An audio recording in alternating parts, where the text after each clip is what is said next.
We're grateful for who God is.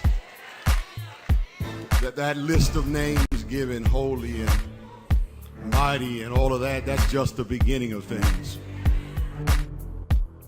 When Jesus was jousting with the Pharisees, Jesus made it clear to them that when you start talking about me, you're talking about something that surpasses Abraham.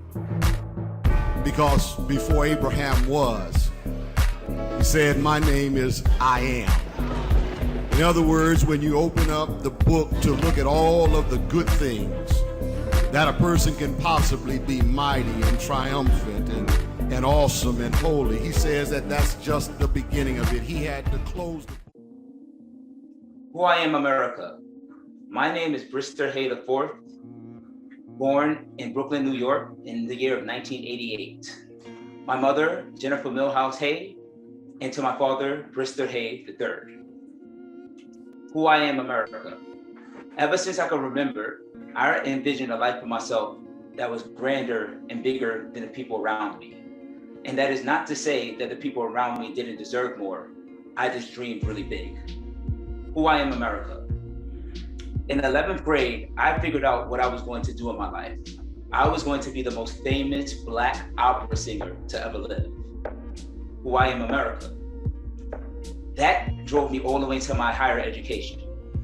I took my undergraduate studies at SUNY Purchase College, and I did my master's studies at Binghamton University, all in classical music. Now, I know what you're thinking. Who are we standing in front of? But the foundations that set this path is unlike anything that you would think. I'm gonna rewind. Who I am, America. In the 6th grade, I remember the hardest conversation I've ever had. My mom sat me down and said, "BRISTER, your father is an alcoholic." It shook me to my core. For one, I wasn't sure what alcoholism was. For two, I just knew that he was a different person than the person I was growing up with for the first 10 years of my life. It hurt. But I had a mom that sustained our home, and she made sure that we was always safe. I had a brother who was my best friend, and in moments when it was the weakest of us, we had each other. And concurrently, by the time I got to my next years in my life, that's when I found music, which I truly believe is the very thing that saved me and got me out of my circumstance. In the 7th and 8th grade, I went to Ronald Elman's Learning Center, which is a specialized junior high school. Now, when they say specialized, they simply mean that you are talented enough to get into a more private education for free. Now, the thing that I found most valuable in my older age is that that very thing removed me away from my circumstance. I'll back up again. Who I am, America.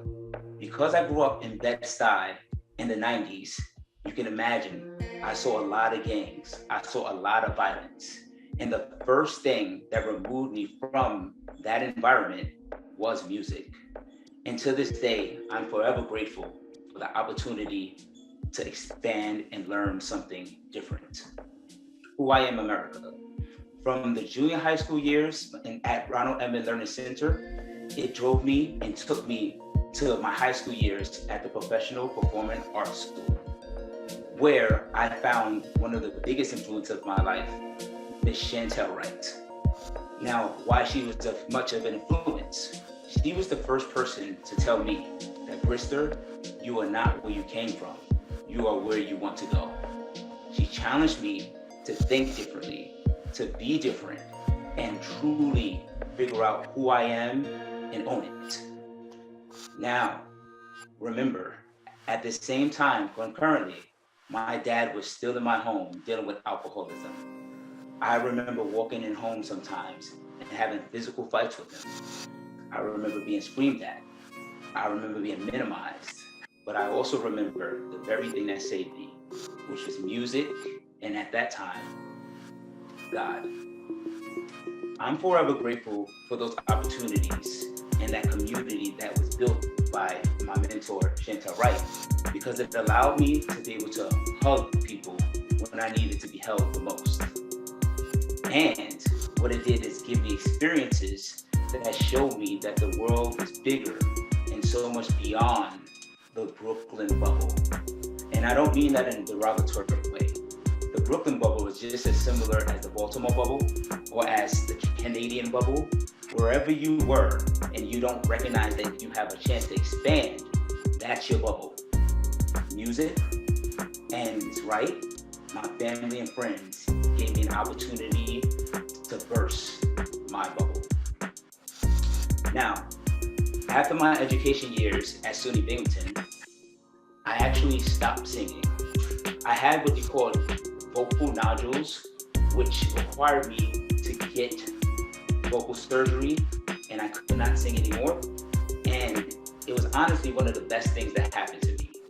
The very thing that saved my life, I became attached to in a way where I couldn't breathe or live without it. But the truth was that once that was snatched away from me, I had an opportunity to learn and be different. Who I am, America. Now, out of that entire chronology that I just sent you, there's one fact that drove me and made me who I am today. I was an obese kid from the time that I can remember. So, my dad was an alcoholic.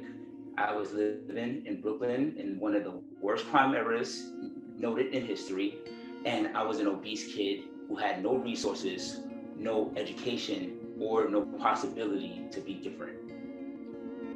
Obesity followed me throughout my entire young adult life, through junior high school when I started music, to high school when I really found who I was going to be, all the way to my undergraduate studies at SUNY Purchase, and it finally stopped going into my master's program. And here's why. Who I am, America. My dad, who suffered with alcoholism, died at the tender age of 47. He drank himself to his end. When he passed away during going into my senior year in college, I wasn't sure how I felt about it. I knew that we made amends. I knew that I loved him, but I also didn't know what was coming next. Everything that I saw him do, my behavior began to pattern a part of my grief. I thought I was just living, being a college student. But then I recognized I was drinking more than ever. I was eating more than ever. And I blew up to 300 pounds at my size. Now I bet you're wondering, how did this all connect? Well, it does. I was a broke kid living in poverty in a trauma-ridden environment. And I became exactly the thing that I wanted to fight against. After that study, that final year in my undergrad study, after we buried my dad, my brother and I looked at ourselves and we said, can we be different? And we chose to be different.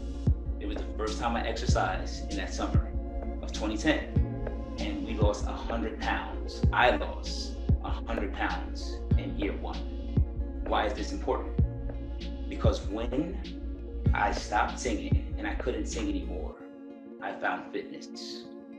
Fitness allowed me to express myself, express my body, and finally change the generational curses that was against me my entire life. What I appreciate the most about the transition from music to fitness was the calling that it did from my inner being. Where singing was my passion and it's something I really enjoyed, it wasn't necessarily who I was. Who I am is one of service. Who I am is one to help. And I couldn't quite find that niche as a singer. As a singer, I had to worry about how I sang.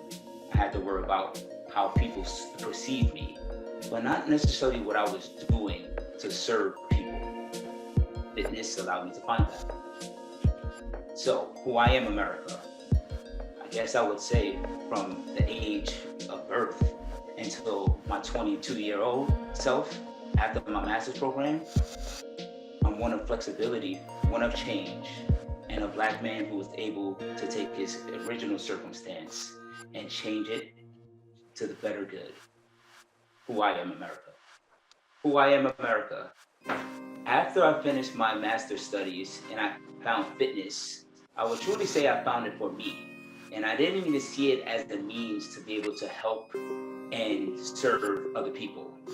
But as you can imagine, once I lost 120 pounds, I began to get a bunch of questions about, well, what did you do? Well, how did you do it?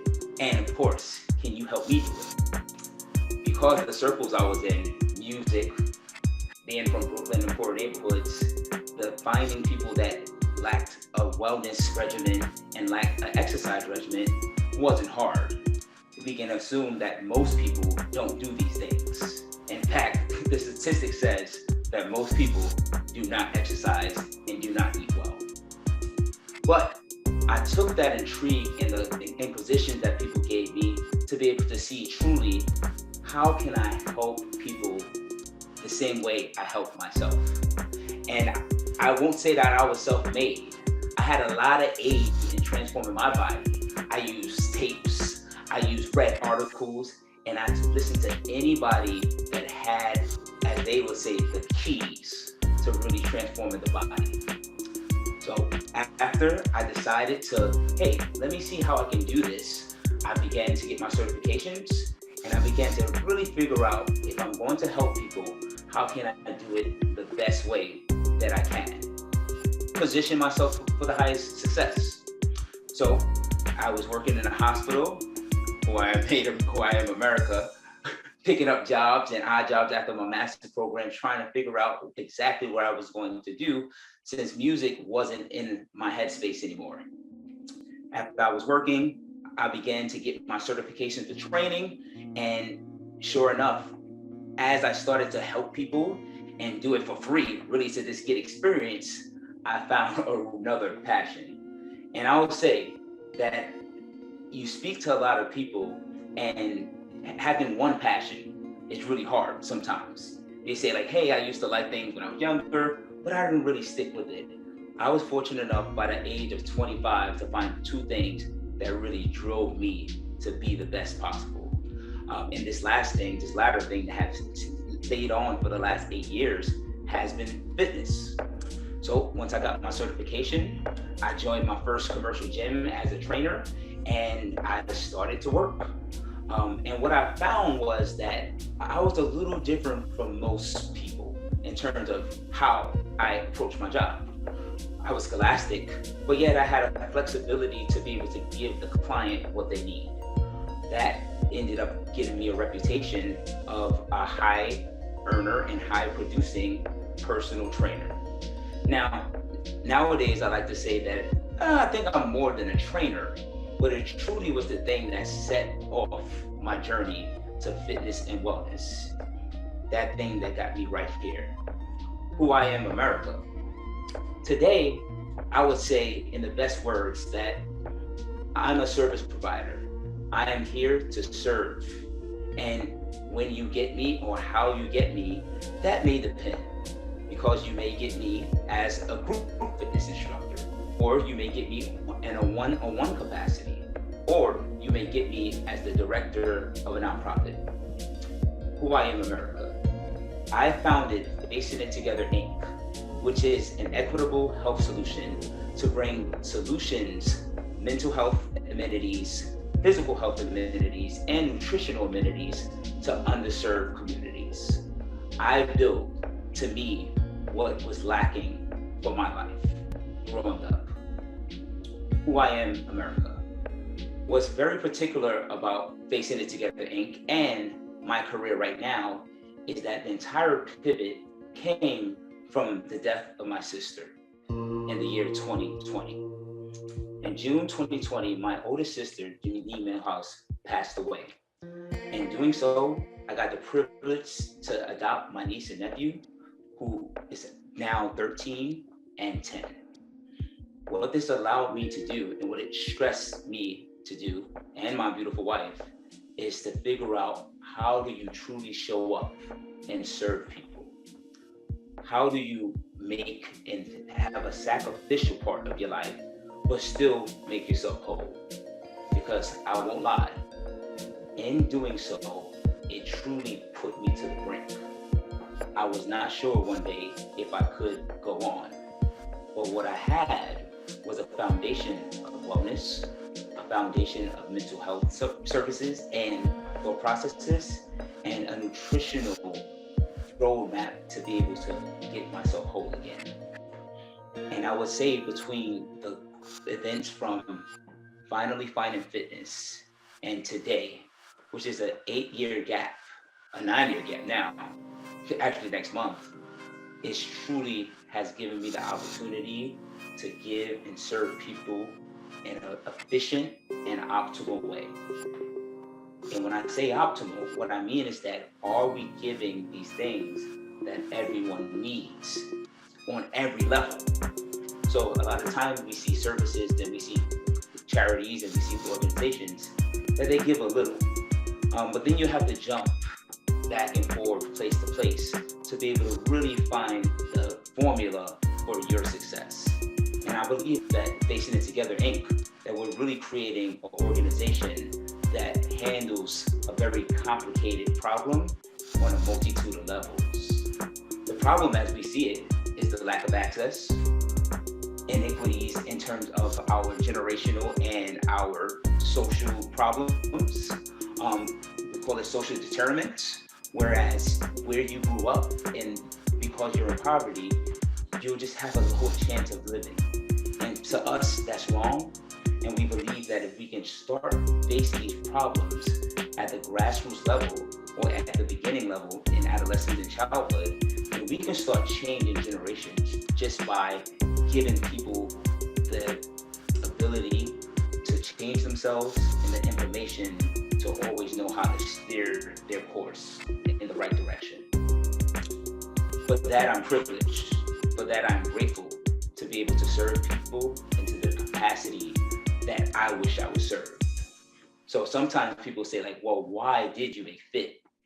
And truly, I guess the most honest answer is I created the thing that I wish I had the most when I was growing up. And I hope that people feel the same way. Who I am, America. I am love, I am happiness, and I am Black joy. I am privileged to be able to walk every day in life with the vision and the mission to be able to serve our Black and brown people through health and wellness services.